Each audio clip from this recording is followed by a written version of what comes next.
இளைய தலைமுறையிடம் அரசியல் விழிப்புணர்வு இருக்கிறதா, இல்லையெனில் அதன் காரணம் என்ன என்பது குறித்து கோவை பகுதி மக்கள் தெரிவித்த கருத்துக்களை தற்போது பார்க்கலாம். இப்போ இருக்க தலைமுறை ஜென்ரேஷனில் பார்த்தீங்கன்னா யாருக்கும் அவ்வளோ ஒரு அரசியல் ஒரு விழிப்புணர்வு கிடையாது.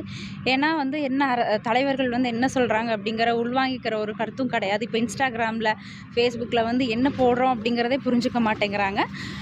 அவங்களுக்கு விழிப்புணர்வு தேவை. ஏன்னா புக்ஸ் யாரும் படிக்கிறது கிடையாது. யாரும் என்ன சொல்கிறாங்கிற அப்படிங்கிற கருத்துக்களை யாருமே உள்வாங்கிக்கிறது கரெக்டாக கிடையாதுங்க. யங்ஸ்டர்ஸ் எல்லாம் இருக்குது, விழிப்புணர்வு இருக்குது. இப்போ எல்லாமே இப்போது தாவேக்கா கூட தான் எல்லாம் போயிட்டுருக்குறாங்க. பசங்க பழைய டிஎம்கே எல்லாம் நல்லா பெரியவங்க தான் போயிட்டுருக்குறாங்க. விழிப்புணர்வு இல்லாமல் இருக்குது, இப்படிலாம் இருக்குது. என்னை கிட்ட அவ்வளோவா இல்லைனாலும் அட்லீஸ்ட் கொஞ்சம் கொஞ்சமாச்சும் இப்போ வெளியே தெரிய வந்துட்டுருக்கு எங்கள் எல்லாத்துக்கும். உதாரணத்துக்கு இந்த சட்டம்லாம் இருக்குது அப்படிங்கிறது இப்போ கொஞ்சம் கொஞ்சம் வெளியே வருது. ஸோ இந்த பொலிட்டிக்கலில் என்னென்ன நடக்குது எல்லாமே கொஞ்சம் கொஞ்சம் அப்படியே வரனால ஸோ இனிமேல் நாங்கள் வளர்த்துக்கிட்டாலுமே இதாக இருக்கும். ஸோ அது போக பார்த்தீங்கன்னா இப்போ நம்ம கோயம்புத்தூரில் நடந்த சம்பவம் இதெல்லாம் ஃபஸ்ட்டெல்லாம் வெளியே வந்துச்சானா கூட எனக்கு தெரியாது. இப்போது நான் இதெல்லாம் பார்க்க ஆரம்பிச்சிருக்கேன்னா ஸோ நான் டிவி கேட்க தான் சப்போர்ட் பண்ணுறேன், இல்லைன்னு இல்லை. பொதுவாகவே நாங்கள் நிறையா வகுப்புகளில் கேட்கும் பொழுது இன்றைய சூழலில் அரசியல் நிறைய மாணவர்கள் வேண்டாங்கிறத அவாய்ட் பண்ணுறாங்க. அது காரணம் என்னென்னா, சரியான புரிதல் இல்லையா, இல்லை மக்களுடைய நல்வழிப்படுத்தல் இல்லையா அப்படிங்கிறது ஒரே ஒரு கேள்வி இருக்குது. ஆனால் இன்றைய மாணவர்கள் எல்லாருமே அரசியலுக்குள்ளே வரணும், வந்தால் தான் ஒரு புதிய மாற்றத்தை நம்மளால் உருவாக்க முடியும் அப்படிங்கிறது என்னுடைய பதிலாக இருக்குது. பொலிட்டிக்கல் அவேர்னஸ்ங்கிறத இருக்கிற மாதிரி தெரியலைங்க. ஏன்னா அது எஜுகேஷன் சிஸ்டத்தோடு இருந்ததுனா தான் பொலிட்டிக்கல் அவேர்னஸ் வருங்க.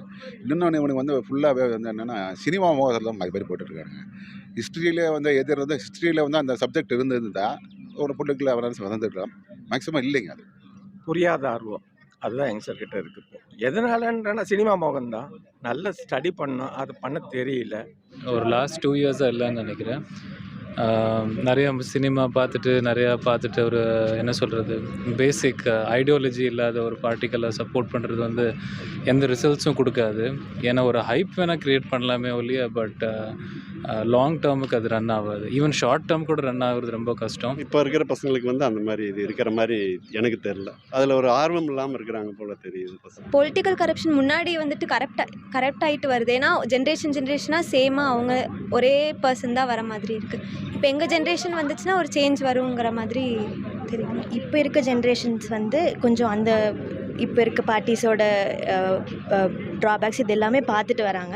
ஸோ எங்கள் ஜென்ரேஷனுக்கு ஒரு ஆப்பர்ச்சுனிட்டி கொடுத்தோன்னா அவங்க ஒரு சேஞ்ச் கொண்டு வருவாங்கங்கிற ஒரு நாலேஜோடு இருக்காங்க இப்போ இருக்கவங்க. ஸோ இப்போ இருக்க ஜென்ரேஷனுக்கு பொலிட்டிக்கல் அவேர்னஸ் இருக்குங்கிறது சொல்கிறேன். அவங்களுடைய செயல்பாடுகள் இருக்குன்னா, இப்போ முக்கியமாக பார்த்தீங்கன்னாக்கா ஒவ்வொருத்தரும் ஆர்டிஐன்ற மிகப்பெரிய ஒரு ஆயுதம் நம்மள்ட்ட இருக்குது. அதை வச்சு நம்ம ஒரு கேள்வி கேட்கலாம், யாராக இருந்தாலும். அதை இந்த பொலிட்டிஷியன் அலோட் பண்ணுறாங்களா? இப்போ ஒரு முதலமைச்சர் ஊழல் பண்ணால் அவரை அவர் மேலே இருக்கிற வழக்குகளை துரிதமாக நடத்துறதுக்கான நடைமுறைகள் இந்த ஜனநாயக நாட்டில் சாத்தியமா அப்படின்ற நிறைய கேள்விகள் இருக்குது. இங்கே வயசு ஒரு பிரச்சனை இல்லை, நம்ம கேள்வி கேட்கணும். அதுக்கு நம்ம கேள்விக்கான பதில் யார் சொல்கிறாங்களோ அவங்கள நம்ம தலைவர்களாக தேர்ந்தெடுக்கணும்.